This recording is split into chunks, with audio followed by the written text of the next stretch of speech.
Welcome to Always On, the podcast about brand reputation and data-driven communications. I am Shahar Silbershatz in Copenhagen, and today we have with us Jen Leemann. She is the SVP Global Head of Communications, Inclusion and Social Impact at Tapestry. Great to have you here, Jen. Great. It's great to be here for a good conversation. So tell us a little bit about your company. For those listeners who are not familiar with Tapestry, what's your elevator pitch? Well, Tapestry is a global house of brands based here in New York City. And we always say our vision is to give more people the power to bring their own style and story into the world. So we're very focused on self-expression. And we do that through what most people would know is our iconic brands, Coach and Kate Spade. So self-expression is what it's about today. So let's hear a little bit about your role. And obviously, we talk to a lot of CCOs on this podcast, but we have a feel that every CCO has a very different day-to-day. And we want to know a little bit about your day as a CCO. Tell us about what did you do yesterday? How was your day like? Well, the fun thing about being in this role is that there's very few days that are predictable and repetitive. Every day is new and different. But yesterday kicked off the week. So I usually start my day around 5 a.m. I am definitely an early bird when I have my most energy. And I like to start with a cup of coffee and poring over the headlines. What am I in for today? So a quick scan of anything happening in the world. We're a global business. What happened overnight? And then dive into the day when I get into the office. I usually start by organizing my thoughts. There's the calendar of what you think is going to happen, and then there's the reality of what will happen. And I spend a lot of time setting up the week, meeting with my team, making sure my team has the context.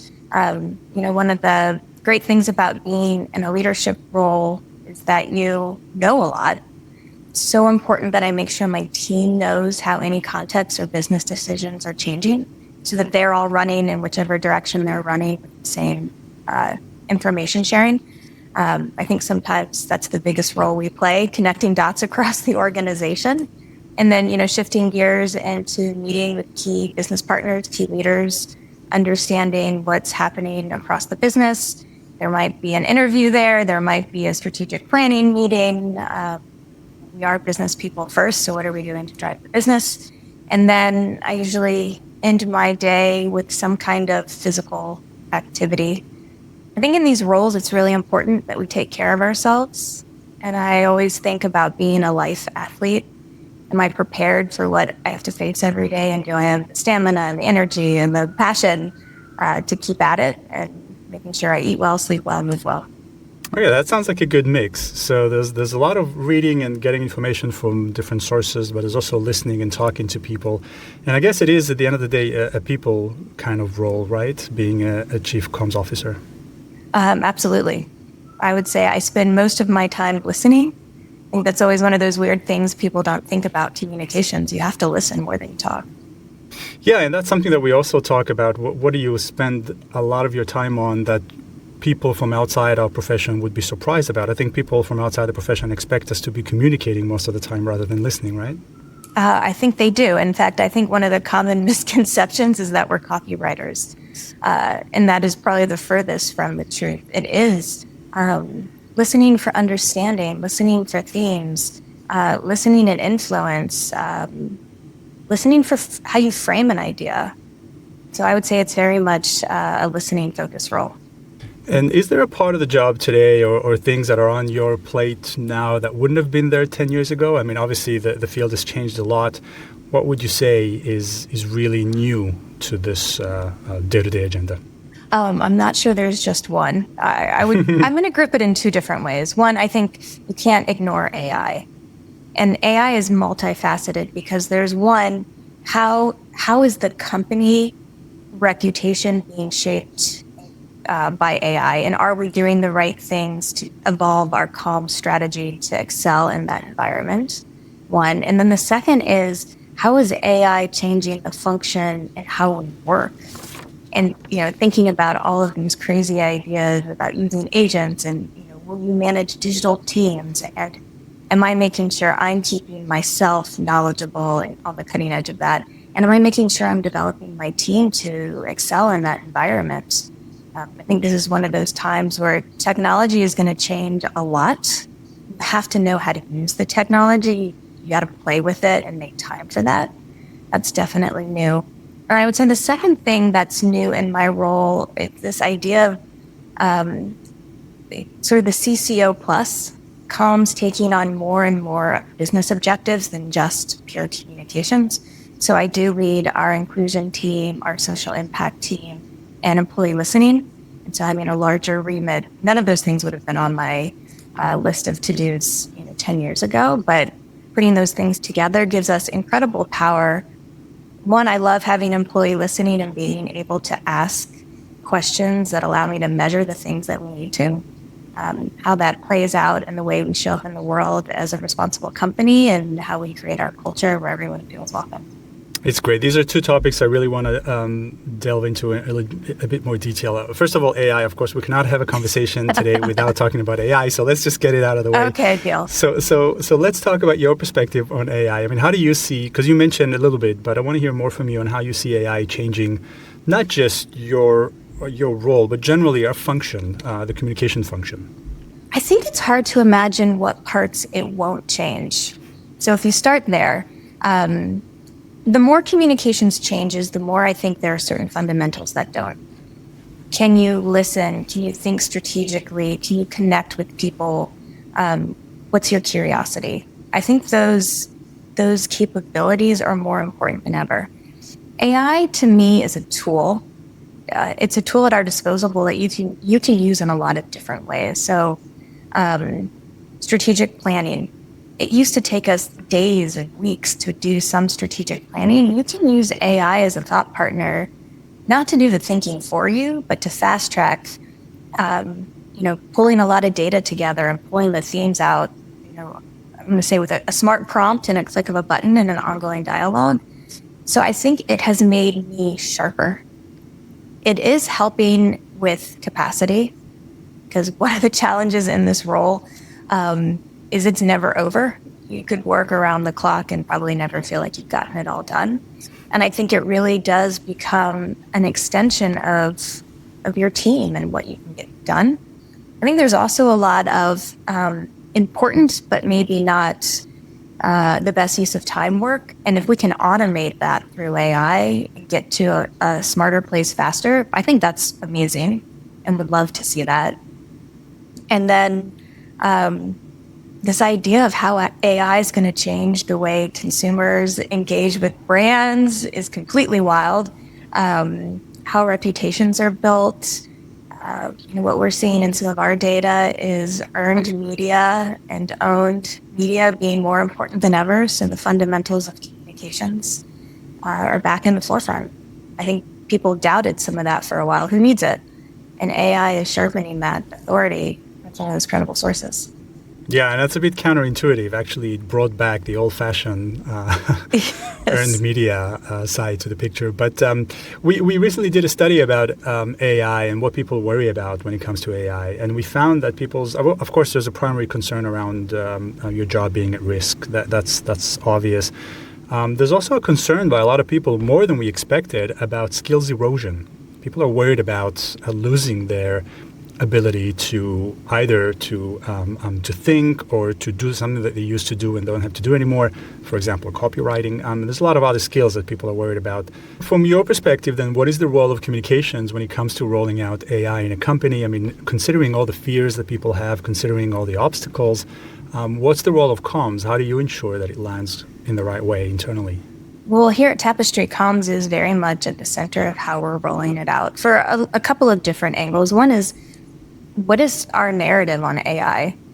And, we're not just tackling AI because it's a buzzword, but how are we using it to enable our strategy? How are we using it to connect with the consumer? How are we talking about it as part of our business? So helping get crisp on that narrative and that framing has been one part. The other part is, how do we get our employees interested in AI and learning the skill and adopting and changing workflows? And to me, that is, comms 101. So sitting and talking about where are we today? What are our objectives? What are our roadblocks? How do we create content that drives behavior change.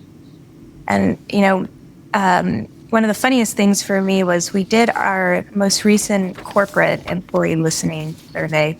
And one of the questions we put on the survey was, do you use AI in your day-to-day work? For me, it was a way to benchmark over time if we've moved the needle on that. But the number of people who simply commented on, why are they asking that question? And so when you remember everything communicated, how are we inspiring people to lean in to something that is scary and is a new way of working? But doing that through a very strategic comms plan that has behavior change and business outcomes at the center. Yeah, I think it's an interesting aspect, the role of comms in internal rollout of AI. That when comms functions typically think about AI, they think about it in a little bit of a, I guess, egocentric way, right? It's like, what do we do with AI? How are we benefiting from AI in the comms function, rather than, what is our role to support the company in going through a change? Because AI is a change for all companies, both internally and externally, how people perceive you and how people perceive the way you use AI, because that also has an impact on your reputation. And also another thing that we know for a fact, that people are looking at companies and how they use AI and are not very trusting when it comes to how companies use AI. So there's a big role for comms in actually helping the company adapt to this new age. Absolutely. And there's governance and there's trust and there's reputation. It's not a small thing. I mean, this is a pretty big transformation for all of us and how we think and act. And I think Indeed. That's the kind of conversation I want to be part of as a head of comms. I believe deeply that our role is to connect stakeholders with our business strategy and drive business outcomes. And you have to help shape the plans for work like this. And that's also interesting because I read a little bit about other things that you've said before, and you talked a lot about your interest in intersections, that you've always been interested in, basically not just being a specialist in one narrow area. And I guess that ability to understand that we're usually operating on the edges of different domains probably helps you with adapting to this new age of AI, or do you see it the same way? Yes, the idea of intersectional thinking and can you bring ideas from multiple places together and what happens to innovation when you do that was something that I was taught at a very young age. And last week, I was thinking about my undergraduate experience where I was concentrating in marketing and management information systems. And I haven't thought about that for a really long time, but we were going through some AI thought leadership work at a conference, and people were talking about process mapping and how you have to map process and that communicators aren't good at that. And all of a sudden I thought, oh my gosh, I can process map. No, I do. And I think, the way technology changes our ability to communicate is exciting, and you do need to bring skills from across different places, and that's what unlocks expansive thinking. Which also talks to your purpose of stretching as much as possible, right? Yes, We're yes. definitely all stretched these days. Let me ask you about kind of the commercial side in terms of the role of comms, because we often have this struggle within the communications function of proving our worth to the business and actually being able to have a conversation with the CFO and prove that we're helping the bottom line, we're helping the company commercially. How do you have those conversations? What do you say to a CFO that asks you that question? I go back to my tried and true line that comms is about connecting our stakeholders to business strategy and driving business outcomes. We talk a lot about wanting to create a company that employees love to work for and that all of our stakeholders believe in. So you fast forward and say, you need employees to move towards a goal, AI adoption. You better have strong internal communications. You want investors to engage in your strategy and your growth story. You better have a credible story and trustworthy leaders that people believe in. You want people to have benefit of the doubt in a crisis. People better know what you stand for. And if you want a transformation to take hold, people need to know where you're headed and why. And comms are at the heart of every single one of those things. So to me, walking in and having that conversation hasn't always been easy, but I would say where we are now is quite strong. In fact, I have a moment in my career where I was sitting in a room and someone said to me, like, why are we where we are? And I had been fighting and fighting and fighting to get at the table. And here I am at the receiving end of disappointment. And I said, well, if comms were in the room, we wouldn't be here. And I have never been left out of the room since then. Do you get challenged, though, a lot about the commercial contribution of comms? Is that something that people do ask of you and your department? I'm going to say no. I think I challenge myself because there's this intellectual, can you put it on the balance sheet, or is it in brand equity, or like, how do you quantify all of this? Is there a perfect cause and effect? And I don't think it's that simple. To go from A to B, there's so many different things that influence a commercial outcome, but I have no doubt that comms is part of that. And do you use any kind of measurements or any kind of dashboards that, for example, if you have to give up all the different tools and dashboards that you have and keep one of them, is there one that you feel this is my best tool or my best weapon when it comes to knowing that we're on the right track? I think it's hard to say just one. And I'm going to go back to every conversation for me starts with what's our objective. And depending on the objective, you need a different metric. And so to say, if I only had one dashboard, employee engagement, I want to make sure employees are engaged, but I'm not paying attention to reputation, I would not be set up for success. So I would say I am data obsessed. I do have a culture that's very focused on using data. And I'm saying moving beyond data to insights and the so what is really important. And I think for comms, that's where it's fun. Because, the reason I started in this line of work was I believe communications can drive outcomes. I sat in meetings and I watched people pitch ideas, and some really good ideas failed, and then mediocre ideas succeeded. I kept going, why? And the ability to communicate and influence was my conclusion. If you're good at those two things, you can actually move much further in business, and that's what ended up making me go back to grad school and focus my career in communications. Interesting. So why do you think it is that the comms function typically is seen as not very good with data? That a lot of other departments seem to be a lot more advanced, whether it's marketing or strategy, operations. There's always this kind of sense that comms is not using the right data or not using enough data or doesn't have the skills to interpret the data. Why do you think that there's that perception? Well, I think there's two parts to that. One is you have to, for me, it's important to work somewhere where communications is valued. And, one of the things I've worked hard on over my tenure here at Tapestry is building belief in the power of comms. When I started, we were, I think, 2 people. And we've grown to be a global function. And I think that is building trust and delivering time after time after time. You start with one project and you demonstrate your capability. You use data to tell the story about how it was successful.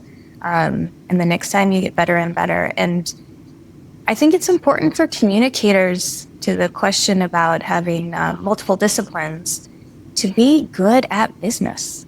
If you want to work in a business, you need to know data. You need to understand the business. You need to understand financial statements and what the financial statements tell you about where the company is headed. So to me, it is a skill gap that we have to close. And if it's a perception gap, we have to communicate more effectively about how we're using data to drive outcomes. Yeah, that's a good point. I think it's also a good point that it's important to work in a company that values communications. And if it doesn't, that's actually your first task, isn't it? Because if the function and its work is not valued internally, it's going to be very difficult for you to do your job effectively. Absolutely. And I want to talk a little bit more about the other point that you mentioned that's different today from 10 years ago, which is the CCO, the plus side of your role in the CCO role. Tell me a little bit about that. I imagine, especially today, that might be harder to defend with all the backlash that's going on and a very loaded debate about the plus, especially when it's the area of sustainability and inclusion. How do you see that side of your job? Vital. Culture, there's the old culture eats strategy for lunch. the culture that you create, does it enable your strategy? And things like you mentioned stretch what's possible. Our company purpose is stretch what's possible. How do you think expansively? How do you bring innovation to our industry, to our space, to everything that we do? And innovation comes from looking in unexpected places, and that requires people with different ways of thinking and different ways of seeing the world. So to me, it's fundamental for our business to succeed. We want to reach our bold growth objectives. We've got to have the best people bringing our diverse perspectives to all of our business. And we are very, very focused on having a diverse supply chain. So the way we think about ESG and being a responsible business in all of the areas of our business, again, fundamental to who we are. It's something that we take a lot of pride in.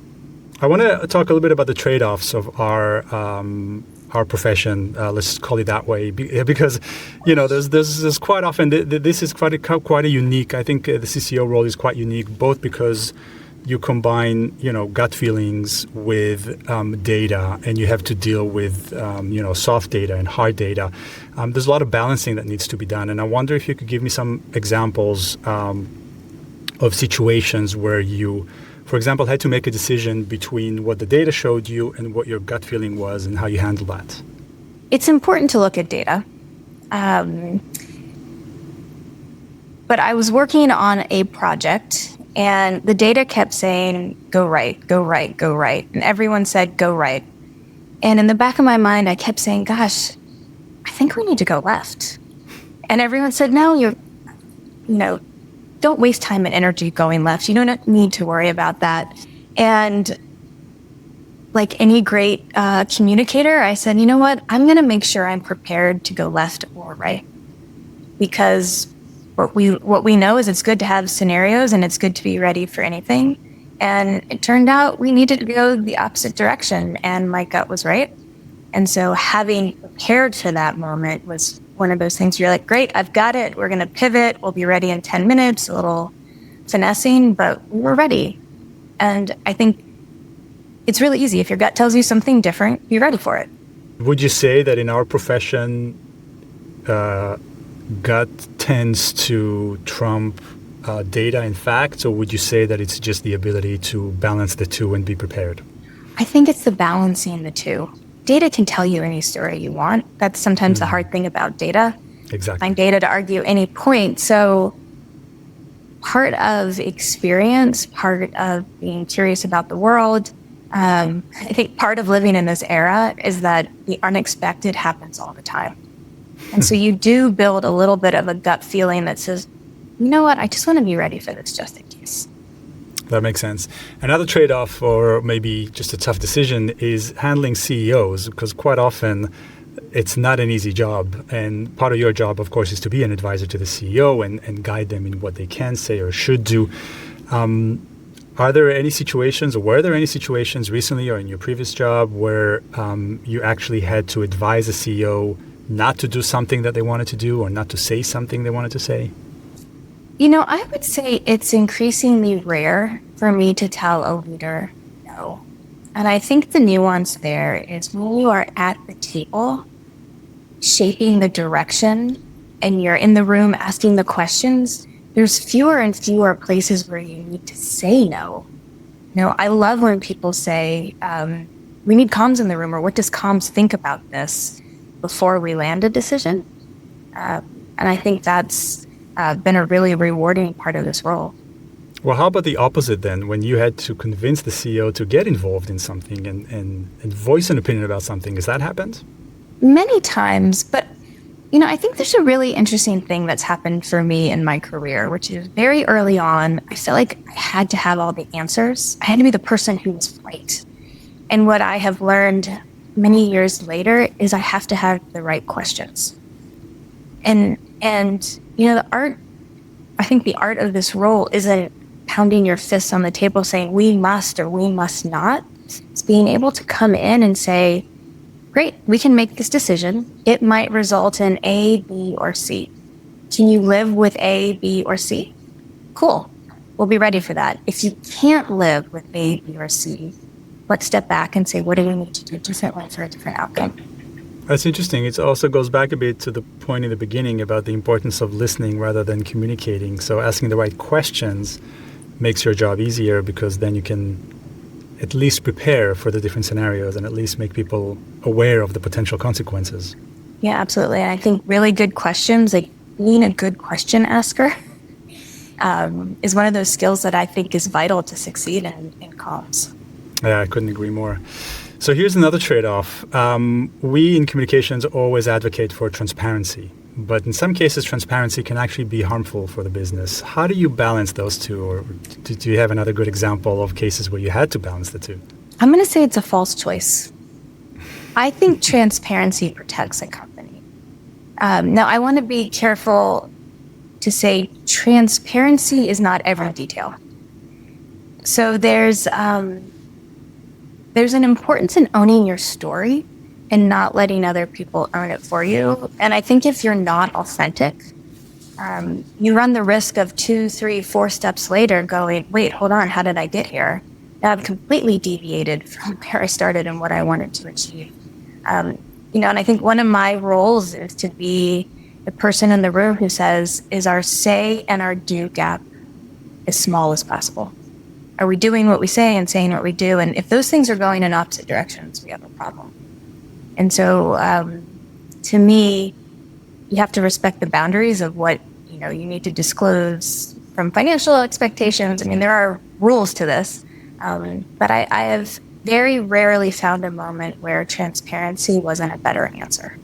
I imagine that there are situations where you're in the room and there's finance, there's maybe operations, comms, maybe the CEO, and you don't agree on what is the right course of action because maybe you are arguing for transparency and there may be they're reticent or maybe they're worried or concerned. I mean, how do you handle such a situation? I mean, I know that I've seen those situations quite a lot, and I imagine you've experienced them too. I mean, what is I would maybe phrase the question differently. What is your argument? What is your line of argument to say we need to be transparent around this because? It's hard to say in abstract, we must do this. I think for any of those cases, it's presenting what you think the next thing will happen, which goes back to this, all right,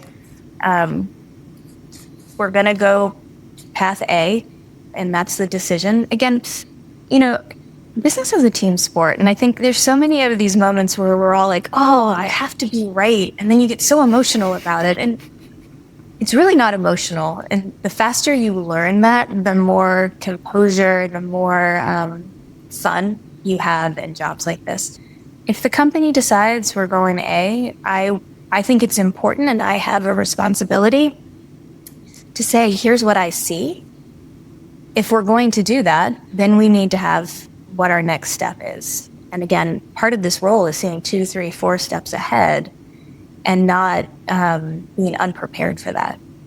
So it goes again into kind of scenario planning and knowing what are the consequences of different choices. Absolutely. So how do you see our profession going into the future? I mean, we talked about AI and some of the changes. We talked about the plus side of our discipline. What are you seeing as some of the trends and changes that are happening in the years to come? It's funny.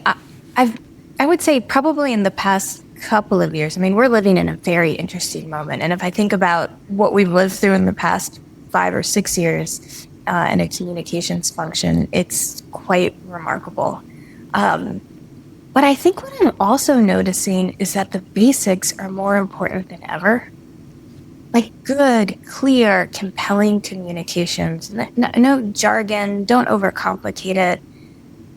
Connecting with your audience through the things that matter most to them. So knowing your audience, I mean, how important it is to make sure you know the people you're communicating with. Creative content, those things to me are at the center again. And that is fun. I love storytelling. I love moving audiences forward. And I think we have more tools to do that in really fun and creative ways. And so I get excited about what the future holds for comms. And I think it's a great career path for people who are curious, who don't like to do the same thing every day, who like to be informed about the world around them, and like to bring creativity to work every day.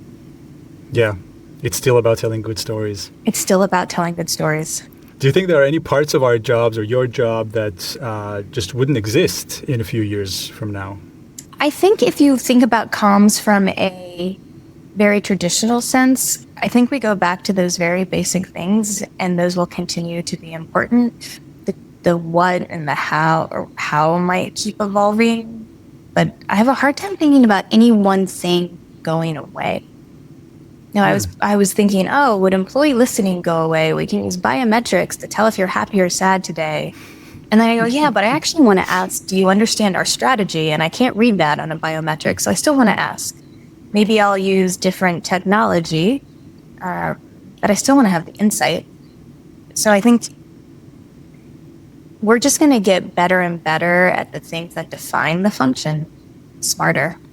And maybe get better tools to help us along the way, as you said, tools that make us sharper in what we do rather than not do things that we do today. I will tell you, it's funny. I was recently traveling internationally and talking to teammates and consumers. And, one of the things I think we keep hearing is content's getting shorter and shorter and shorter, and we're communicating in these microsections of things, and your brain is changing. But there's starting to be a different trend where the content's getting a little bit longer. And so they're doing these micro dramas that are no longer, half a second. They're now 2 or 3 or 7 minutes. And so it's interesting just to even see the form of storytelling changing. Yeah, and every trend has a counter trend, right? So whatever happens, then there's those people who are looking for this. For example, there's a lot of people today who are trying to do away with technology as much as possible because technology is becoming so, invasive and all-consuming. So there is also a trend of people seeking a human contact and seeking authenticity in a way that is very, very human, not without any machine intervention. And I think that type of the pendulum swinging, one way and then the other way is probably going to continue. Just like the short read, long read thing, we're also seeing that. We're seeing, even in our space of providing insights, reputation insights, some companies prefer now to consume reputation insights in the form of a 10-minute podcast instead of 3 PowerPoint slides, because then that's a way of engaging with the insights, even though it takes you longer, which I find very, very interesting. So we see that too. Well, and I don't think it's a bad thing for us ever to move more towards a human direction. In anything we do, technology is amazing. It's made life better in so many different ways, but there are things that make us human, like connecting, having conversations. Anything that keeps that more balanced, I think it's probably a good thing. That sounds good. So I'll wrap up with a last question. Have you picked up over the years any skills that you actually didn't expect to pick up in your role within communications? You mentioned the intersectional thinking, which is a fascinating area. Were there other skills that you feel you picked up that were a surprise to you? It's hard to think about what skills you don't use in communication because it's so broad. The one that stands up and is very timely in this moment, I would say, is organizational design and talent assessment. And I think in this moment where AI is changing so much, and we're working in these really complicated worlds, have you structured your team in a way to succeed? And are you being thoughtful about how work gets done in different places? And there's very strategic ways to design your teams for success. And I think that is probably one place where I didn't think I would ever spend time studying. But when you're leading a function and building a function, designing it for success so that the teams are having fun and the work is flowing in the right way has been pretty powerful. Yeah, that's very understandable. That sounds good, Jen. Thank you so much for being with us today. I really appreciated your perspectives. Thank you. It was fun. Many thanks for listening to this episode of Always On. If you haven't done so already, check out some of the other episodes. They're packed with unique insights from seasoned experts at leading companies. Oh, and if you have any comments or questions about anything you've heard on the pod, we'd love to hear from you. Just drop us a line at podcast@groupcaliber.com. Thanks again for listening. Till next time, take care.